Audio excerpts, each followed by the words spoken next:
already at work. John said, they're already here. They went out from us, John said, that it might be manifest they were not of us.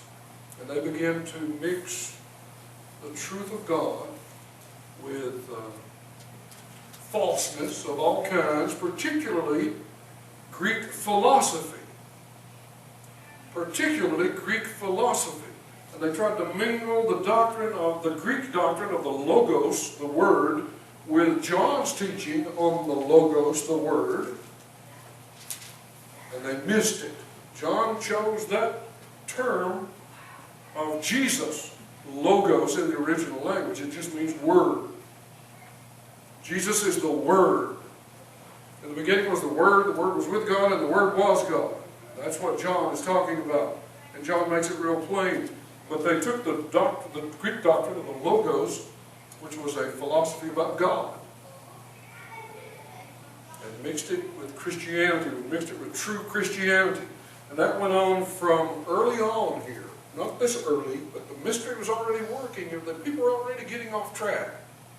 They were already trying to get high and mighty and get away, trying to explain things better than the apostles explained. Let me tell you something. If the apostles didn't explain it that way, you better leave it alone. We do not concur. Let me just be blunt as I can be. We do not concur with Augustine's explanation of who God is. It is heresy, I know, that we believe that, because if you disagree with Augustine, let me tell you, you're a heretic. And happily so on this stand. I can tell you, we're real tickled not to agree with Augustine. We don't agree with Thomas Aquinas, and he was one of the greatest theologians of the Roman Church. We don't agree with him about who God is, or what God is, or how God is made up. Paul said, Colossians 2, verse 8, 9, 10, beware, he said, beware, lest any man spoil you through philosophy. And did I say philosophy? No, Paul said philosophy. Because Paul saw that early that mixing these philosophies with truth was going to mess up the truth. And the more philosophy you pour in, the less truth you got. Your parts per million goes down, down, down. So you have nearly no truth. And you got tons of philosophy. And that's what it came to eventually. And all of that started early on. Paul saw it coming, and he's warning about it here to these these Thessalonians. He warned about it to the Ephesians. He warned about it to the Galatians. Beware, he said, lest any man spoil you through philosophy and vain deceit. Empty deceit. After the tradition of men, after the rudiments of the world, base stuff, and not after Christ. Look at the next verse. Okay, I'll flip it up there. For in him, Christ, dwelleth all the fullness of the Godhead bodily.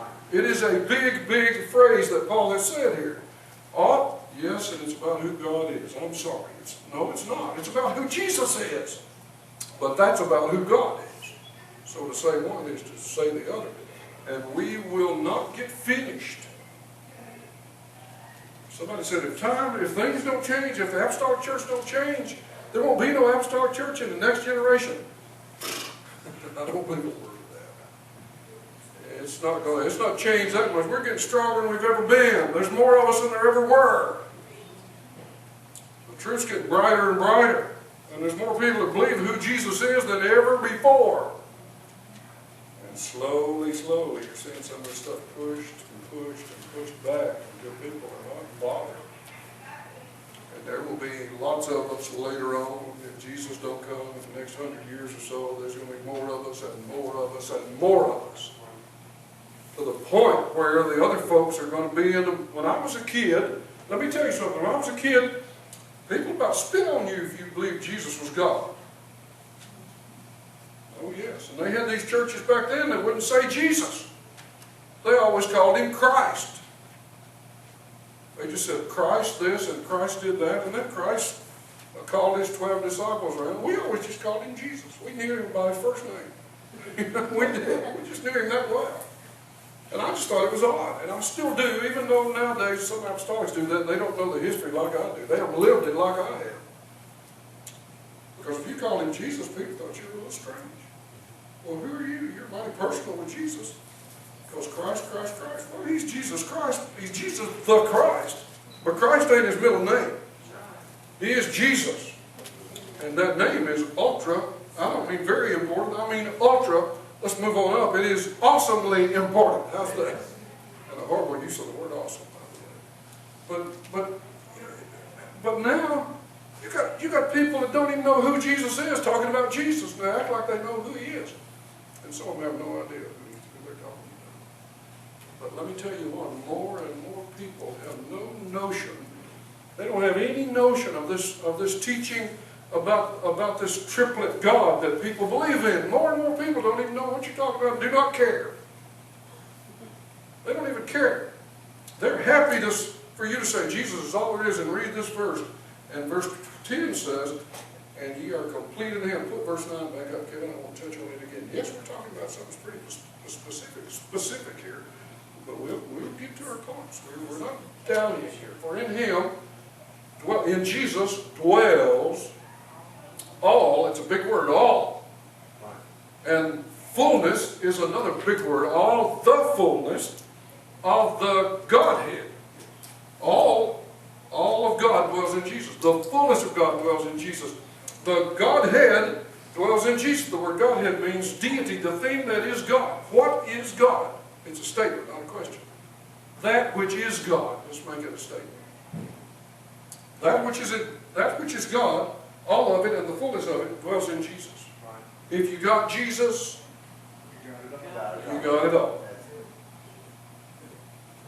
Whoever gets the Son, Jesus said, gets the Father also. That's what he said. No man cometh unto the Father but by me, he said. When you pray to the Father, what did he say? Pray in my name. Call on me, you get to the Father by doing that.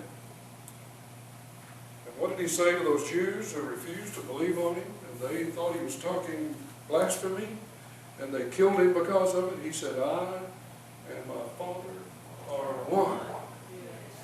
We are one. I'm the body standing here talking to you. He's the Spirit, dwells in me. All of him dwells in me. There's not another to go around. There's not another to be split up. God is not split up.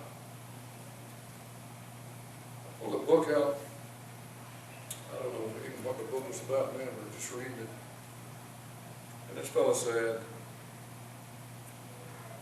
the Holy Ghost is a member of the Godhead. A member. A member. It's no wonder that Rome says you can't understand it, because Rome says and still says, and read their books if you want to, buy a new one or get an old one, it doesn't matter. The 100-year-old ones say you can't understand it, and the brand new ones you buy off the shelf at the store right now say you can't understand the Godhead. And that's the reason they say it, is because people will say